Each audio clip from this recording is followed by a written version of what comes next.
రేపే చంద్రగ్రహణం రాబోతున్నది. ఈ 3 రాశుల వారికి అఖండ రాజయోగం రాబోతున్నది. వీరు పట్టిందల్లా బంగారం అయ్యే విధంగా ఈ చంద్రగ్రహణ ప్రభావాలు చూపుతూ ఉన్నాయి.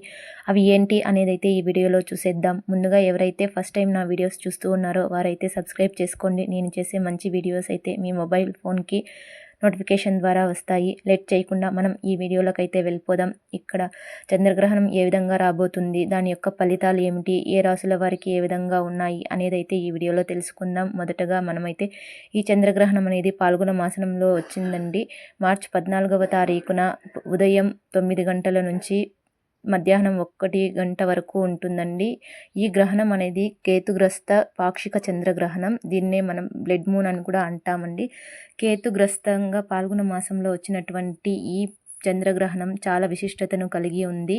ఈ చంద్రగ్రహణం అనేది మీనరాశిలో వచ్చిందండి. మీనరాశిలో ఏర్పడిన వలన ఇది చాలా విశిష్టత అయితే కలిగి ఉంది. మనకైతే మేషరాశి నుంచి మీనరాశి వరకు రాశులు ఉన్నాయని తెలుసు. ఈ యొక్క చంద్రగ్రహణం అనేది ధనుస్సు రాశిలో ఏర్పడి మీనరాశిలోకి అయితే వచ్చింది. ఇప్పుడు మీనరాశితో ఏర్పడడం వలన ఇది చాలా ప్రధాన విశిష్టతను అయితే కలిగి ఉందండి. అదేవిధంగా షష్టగ్రహ కూటమితో కూడినటువంటి ఈ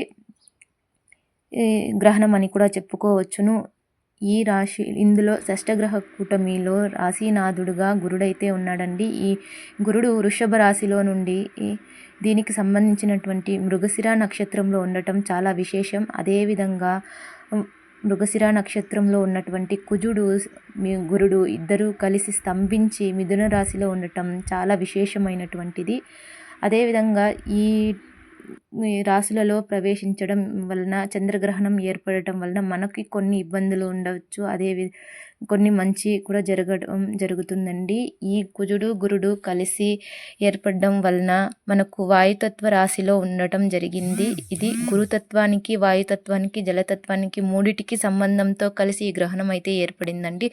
ఈ గ్రహణం వలన మేషరాశి వారికి అయితే మంచి జరగబోతుందండి. వీరికైతే శత్రువుల నుంచి జయం రావడం, ఆస్తి విభేదాలు, అనారోగ్య సమస్యలు, ఉద్యోగం, పోటీతత్వంలో మంచి విజయం సాధించడం అయితే జరుగుతూ ఉంది. అదేవిధంగా కర్కాటక రాశి వారికి ఇతరుల నుంచి సహాయ సహకారాలు అందుతాయండి. వీరు రాజకీయవేత్తలుగా నేరడం కూడా జరుగుతుంది. అదేవిధంగా వృషభ రాశి వారికి కూడా చాలా మంచి ఫలితాలు అయితే ఉన్నాయి. అన్ని రకాల శుభాలు అయితే కలుగుతూ ఉన్నాయండి.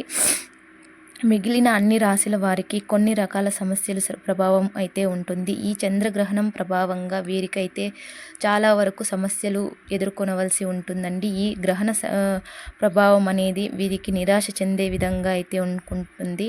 అనుకున్న పరిస్థితులు అవలంబించకపోవడం, అనుభవ పరిమాణాలు అనేవి అభివృద్ధి చెందకపోవడం, చాలా వరకు పర్యాయాలు, విభేదాలు రావడం, గొడవలు, అనుకున్న పనులు అనుకున్న టైంలో జరగకపోవడం అనేవి జరుగుతూ ఉంటాయండి. అదేవిధంగా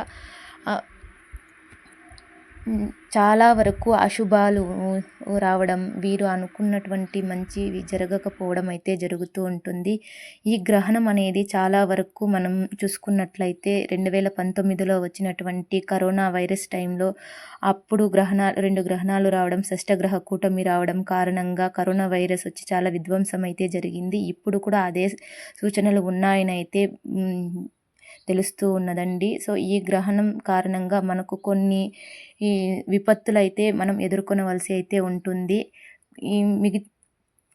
ఈ 3 రాశుల వారు తప్ప మిగిలిన రాశి వారు అందరూ పట్టు విడుపు స్నానాలు చేసి, దేవతారాధనలు చేసి చాలా వరకు ఈ గ్రహణ సమయాల్లో బయటకి వెళ్లకుండా అయితే ఉండడానికి ప్రయత్నించండి. అదేవిధంగా గర్భిణీ స్త్రీలు, చిన్నపిల్లలు ఎవరైతే ఉన్నారో వారు కూడా బయటకు వెళ్లకుండా ఇంట్లోనే ఉండి దేవతారాధనలు చేసుకుంటూ, పూజలు చేసుకుంటూ అయితే ఉండాల్సిందిగా అయితే కోరుకుంటా ఉన్నాను.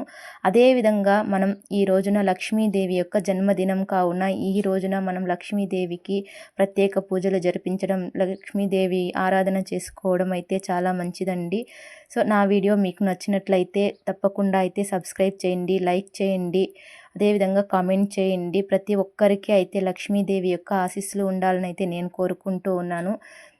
మీకు నచ్చినట్లయితే ఓం అని కామెంట్ చేయడం అయితే మర్చిపోవద్దండి.